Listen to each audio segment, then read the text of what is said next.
नाथुश्री चौपटा शिव मंदिर धर्मशाला में सोमवार को भारत सरकार के केंद्रीय कैबिनेट मंत्री एवं पूर्व मुख्यमंत्री मनोहर लाल के जन्मदिन के उपलक्ष्य में कप्तान मीनू बेनीवाल की टीम द्वारा रक्तदान शिविर का आयोजन किया गया, जिसमें 217 यूनिट रक्त एकत्रित किया गया। रक्तदान शिविर का शुभारंभ हरियाणा ओलंपिक संघ के अध्यक्ष कप्तान मीनू बेनीवाल ने किया। रक्तदान शिविर में वरदान चैरिटेबल ब्लड सेंटर की टीम ने 217 यूनिट रक्त एकत्रित किया। शिविर में एलनाबाद हल्का के जनप्रतिनिधि, कर्मचारी सहित कई गणमान्य व्यक्तियों ने भाग लिया। रक्तदान शिविर का शुभारंभ करते हुए हरियाणा ओलंपिक संघ के अध्यक्ष कप्तान मीनू बेनीवाल ने कहा कि कप्तान साहब, आज मनोहर लाल खट्टर जी का केंद्रीय मंत्री, उनका जन्मदिन है, जगह जगह कैंप लगाए जा रहे हैं, क्या कहेंगे? मनोहर लाल जी का 71वां जन्मदिवस है और पूरे हरियाणा में ही पार्टी के कार्यकर्ता और उनके जो शुभचिंतक हैं सभी अलग अलग तरह से उसको मना रहे हैं। कहीं रक्तदान शिविर लगाया जा रहा है, कहीं पौधारोपण है, कहीं गौशालाओं में सेवा की जा रही है। अलग अलग तरीके से लोग उनका जन्मदिन मना रहे हैं। उसमें से हमने यहाँ जो है रक्तदान शिविर लगाया है और 71 यूनिट का हमने टारगेट रखा है 71वें जन्मदिन पे, और सब व्यवस्थित चल रहा है और बहुत अच्छा चल रहा है। तो आप जो आपके साथी यहाँ पहुँचे हैं, क्या मैसेज आप ले रहे हैं? कुछ नहीं, उन्हीं के रास्ते पे चलो, ईमानदारी से चलो, जन सेवा करो, करप्शन से दूर रहो, और जो एक नई नीति आई है पिछले सालों में, जो मनोहर लाल जी की देन है, बिना खर्ची बिना पर्ची, उसका अनुसरण करो, पढ़ाई लिखाई करो। पढ़ोगे तो आप आगे बढ़ोगे। अपने क्षेत्र में तो लाइब्रेरियाँ काफ़ी हैं और सुधार भी हुआ है पिछले दिनों में। बस ये नशे से दूर रहो और अच्छे से पढ़ो।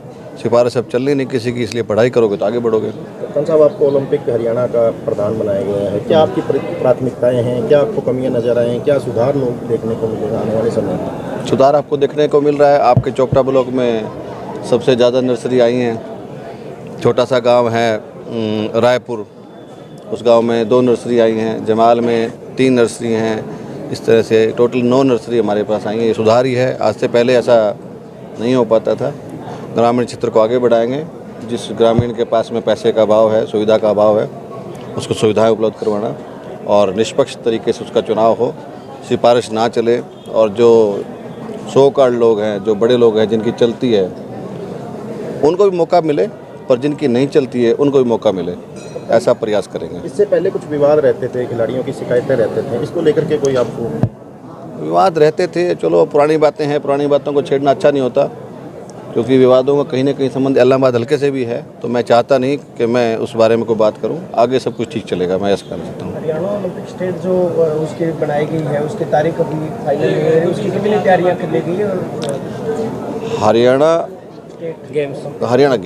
गेम्स 14-15 साल से नहीं हो पा रहे हैं। अभी हमने उसकी तैयारियां शुरू कर रहे हैं, उसका सर्वे चल रहा है हमारा।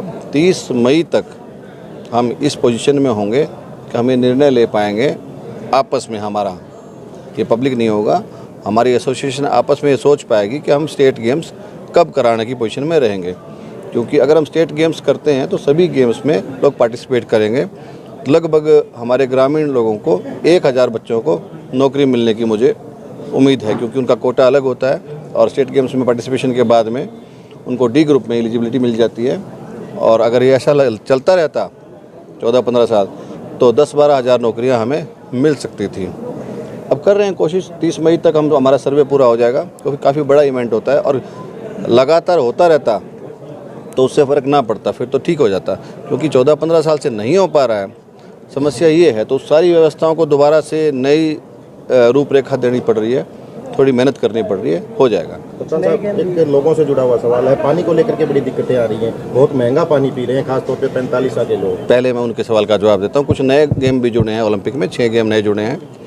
हालांकि उसमें से क्रिकेट ही एक ऐसा गेम है जिसको आप जानते हैं, बाकी थोड़ा हमारे यहाँ पे कम खेले जाते हैं। ओलंपिक में जो यूरोप में और वेस्टर्न कंट्रीज़ में खेले जाते हैं, हमारे यहाँ भी उन खेलों को हम, क्योंकि वो ओलंपिक से जुड़ गए हैं, हम उनको भी उनका प्रचार प्रसार करेंगे, उनको कोशिश करेंगे हमारे बच्चे उन गेम्स को खेलें। जो बात आपकी पानी की है, पानी में जो भाखड़ा की लाइनिंग है, उस लाइनिंग को मजबूत करने के लिए एक समय सीमा तय की जाती है। उसको मजबूती के लिए टाइम से हर समय पे, अगर आज भाखड़ा में फुल पानी छोड़ भी दिया जाता तो भी मुझे लगता है कि भाखड़ा कहीं ना कहीं से टूट जाती। हमने जो समय की डिमांड की थी पंजाब से, उस वक्त पंजाब ने हमें अलाउ नहीं किया। हम इसको रिपेयर करना चाहते थे हमारे एरिया को, ताकि वो पानी जब बंद किया जाता है उसमें बंदी होती है 1 महीने की, हर साल आती थी वैसे।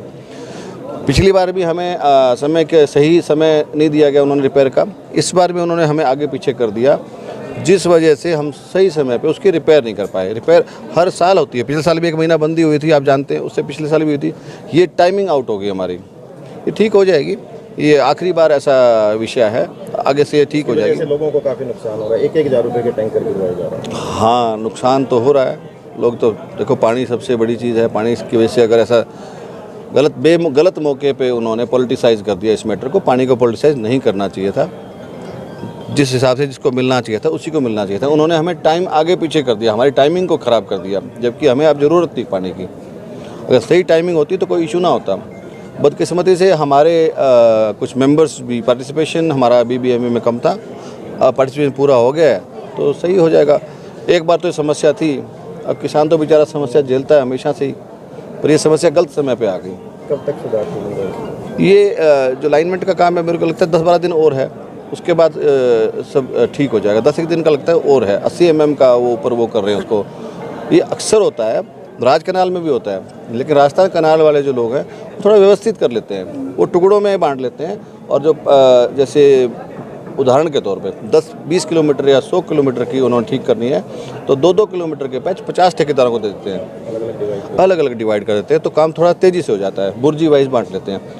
पंजाब के जो मिसमैनेजमेंट की वजह से वो बुर्जी वाइज नहीं बट पाया, थोड़ा उसमें समय लगता है। आगे से ऐसा नहीं होगा, अब ये संज्ञान में है, केंद्रीय नेतृत्व संज्ञान में भी है और ये ठीक हो जाएगा। ठीक।